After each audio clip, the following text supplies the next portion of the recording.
trying to recall whether I did really pray or not. Well,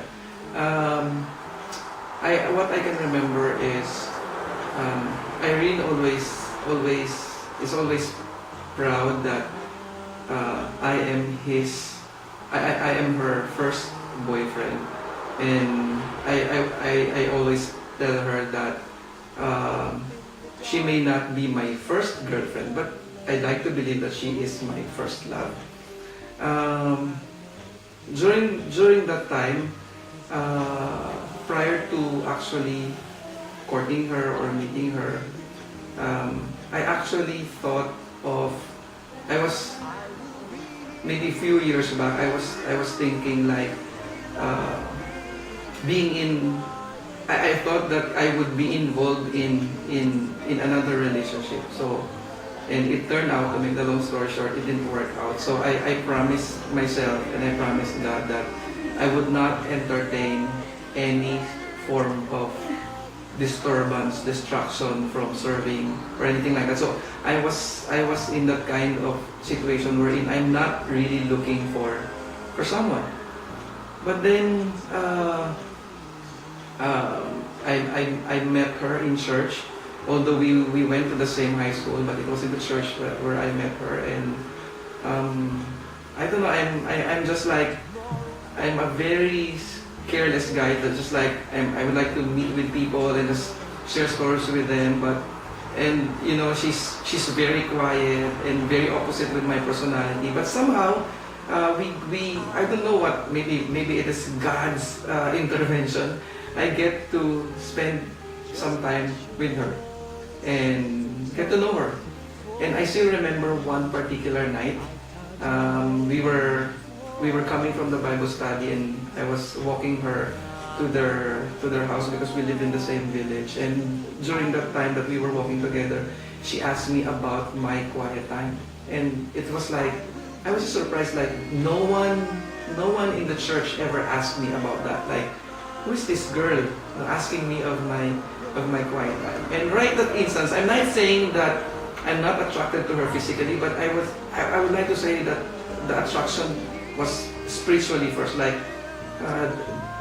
you know, she has the courage and the confidence to ask me about my relationship with God. So I was really attracted to that.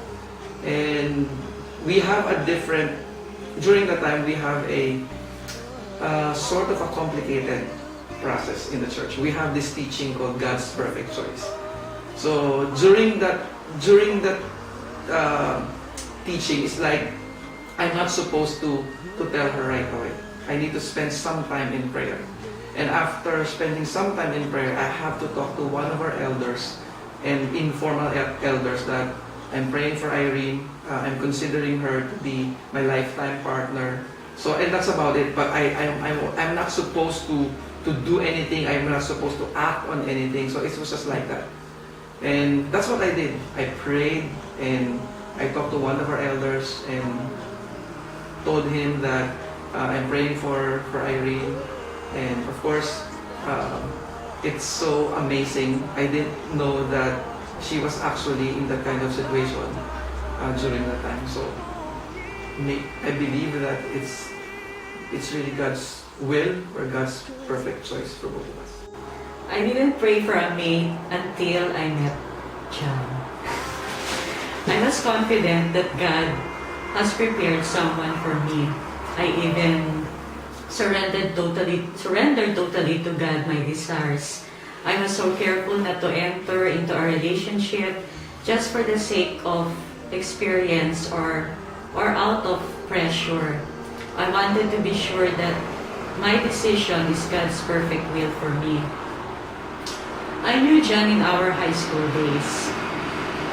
We went into the same school. He was one of the popular guys, as we could say, but I didn't care about it until I saw him in one of the Bible studies. Our friendship grew by attending church services, youth camps, conferences, and seminars, and serving in the ministry together. Until one day, God impressed in my heart that He is the one.